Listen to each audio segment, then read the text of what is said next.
ছোট থেকেই দেখছি আমার নানু বাড়ির পেছনেই ছিল একটি পুরনো পরিত্যক্ত শ্মশান ঘাট। মানে সেটিতে আর কেউ দেহ পোড়াতো না। নতুন শ্মশান ঘাট হওয়াতে সেখানেই সবাই দেহ পোড়াতো, কিন্তু সেই জায়গাটা হন্টেড ছিল। যাই হোক, একদিন রাতের বেলা সেই শ্মশান ঘাট থেকে অনেক কান্নার শব্দ আসছিল। তখন আমার নানি চাপকলে মাছ ধুচ্ছিল।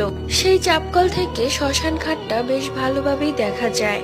তো নানু লক্ষ্য করলেন সেই শ্মশান ঘাট থেকে অনবরত কান্নার শব্দ চলেই আসছে। নানু ভাবলো এত রাতে সেই শ্মশান ঘাটে কে কান্না করছে। তাই নানু দেখার জন্য সেই শ্মশান ঘাটের দিকে যায়। গিয়ে দেখে একটি মহিলা গুজো হয়ে কান্না করছে। নানু বুঝতে পারে না এই মহিলাটি কে। তখন নানু মহিলাটির কাছে গিয়ে মহিলাটির কাঁধে হাত দেয়। তখন নানু যা দেখে তা এক কথায় অবিশ্বাস্য। নানু দেখে তার মতো হুবহু একজন বসে কান্না করছে। নানুকে দেখে সে ঘুরে তাকায়। তার চোখগুলো ছিল লাল, মুখে এক ভয়ঙ্কর হাসি।